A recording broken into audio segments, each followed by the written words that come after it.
Chapter 23. Elizabeth was sitting with her mother and sisters, reflecting on what she had heard, and doubting whether she were authorized to mention it, when Sir William Lucas himself appeared, sent by his daughter to announce her engagement to the family. With many compliments to them, and much self-congratulation on the prospect of a connection between the houses, he unfolded the matter to an audience not merely wondering, but incredulous. For Mrs. Bennet, with more perseverance than politeness, protested he must be entirely mistaken, and Lydia, always unguarded and often uncivil, boisterously exclaimed, "Good Lord, Sir William, how can you tell such a story? Do you not know that Mr. Collins wants to marry Lizzie?"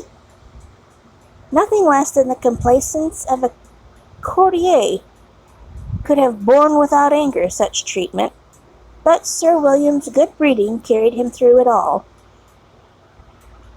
and though he begged leave to be positive as to the truth in his information, he listened to all their impertinence with the most forbearing courtesy.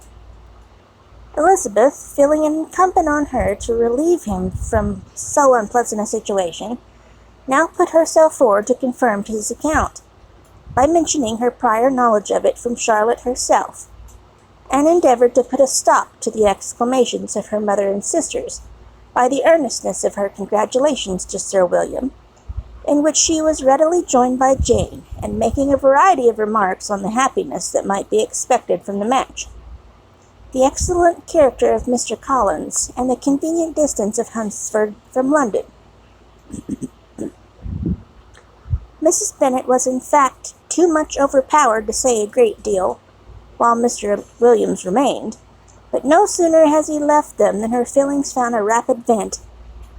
In the first place, she persisted in disbelieving the whole of the matter.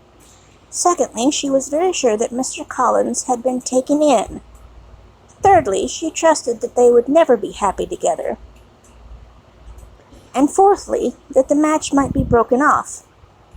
Two inferences, however, were plainly deduced from the whole. One, that Elizabeth was the real cause of all the mischief, and the other, that she herself had been barbarously used by them all.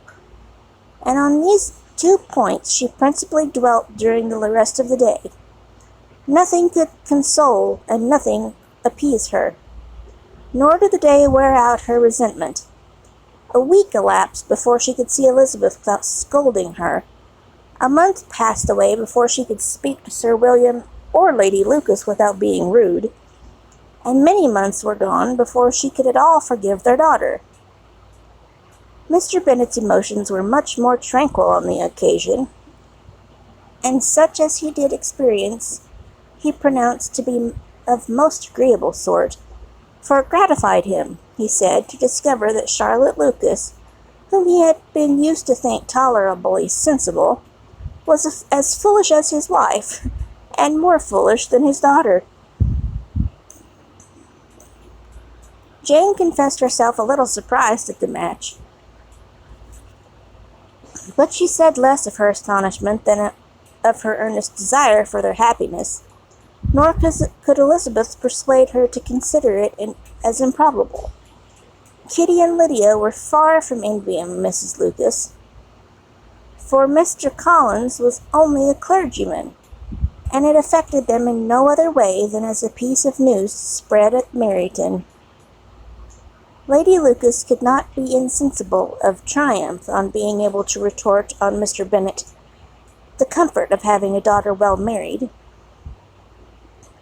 and she called at Longbourn rather oftener than usual to say how happy she was, though Mrs. Bennet's sour looks and ill-natured remarks might have been enough to drive happiness away. Between Elizabeth and Charlotte there was a restraint which kept them mutually silent on the subject, and Elizabeth felt persuaded that no real confidence could ever subsist between them again. Her disappointment in Charlotte made her turn with fonder regard to her sister, of whose rectitude and delicacy she was sure her opinion could never be shaken, and for whose happiness she grew daily more anxious. as Bingley had now been gone a week, and nothing was heard of his return. She had sent Caroline an early answer to her letter, and was counting the days till she might reasonably hope to hear again. The promised letter of thanks from Mr. Collins arrived on Tuesday, addressed to their father, and written with all solemnity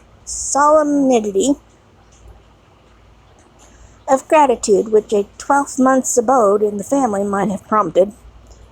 After discharging his conscience on that head, he proceeded to inform them, with many rapturous expressions, of his happiness in having obtained the affection of their amiable neighbour, Miss Lucas, and then explained that it was merely with the view of enjoying her society that he had been so ready to close with their kind wish of seeing him again at Longbourn.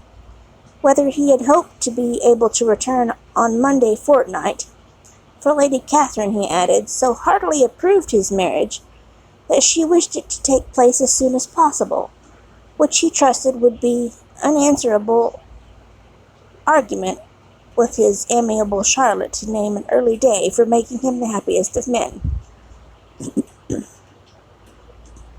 Mr. Collins' return into Hertfordshire was no longer a matter of pleasure to Mrs. Bennet.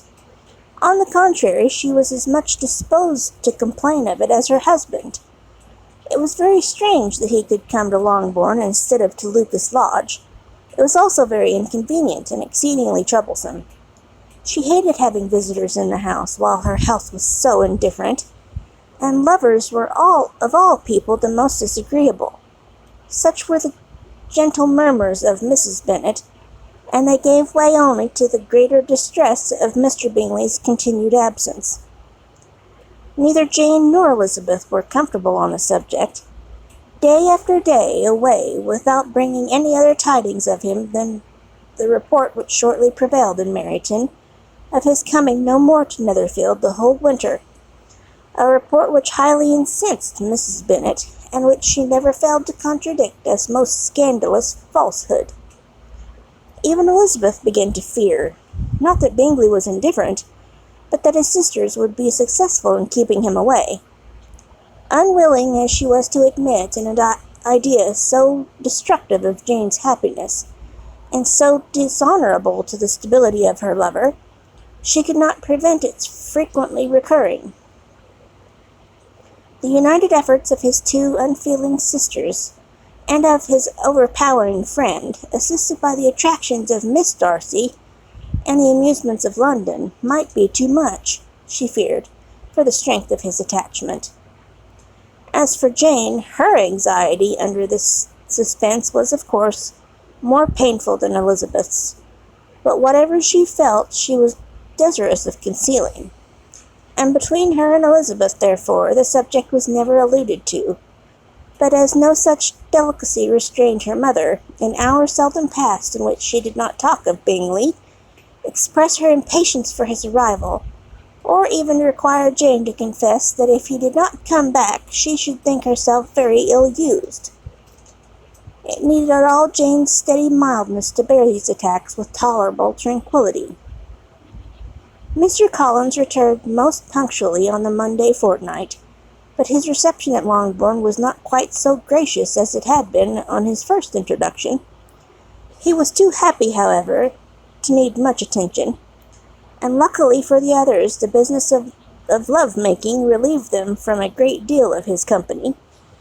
The chief of every day was spent by him at Lucas Lodge, and he sometimes returned to Longbourn only in time to make an apology for his absence before the family went to bed. Mrs. Bennet was really in a most pitiable state. The very mention of anything concerning the match threw her into an agony of ill humour, and wherever she went she was sure of hearing it talked of. The sight of Miss Lucas was odious to her.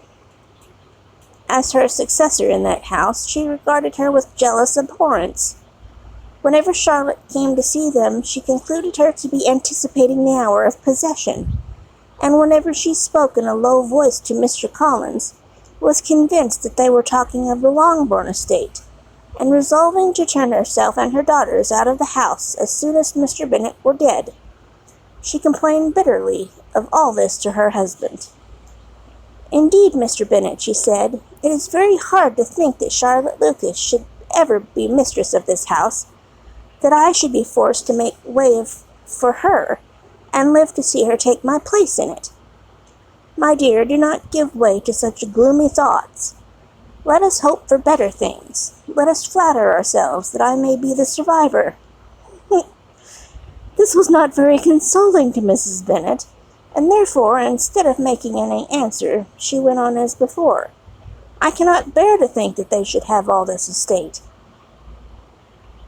If it were not for the entail, I should not mind it." "What should you not mind?" "I should not mind anything at all. Let us be thankful that you are preserved from a state of such insensibility." "I never can be thankful, Mr. Bennet, for anything about the entail. How anyone could have the conscience to entail away an estate from one's own daughters I cannot understand. And all for the sake of Mr. Collins, too. Why should he have it more than anybody else?" "I leave it to yourself to determine," said Mr. Bennet.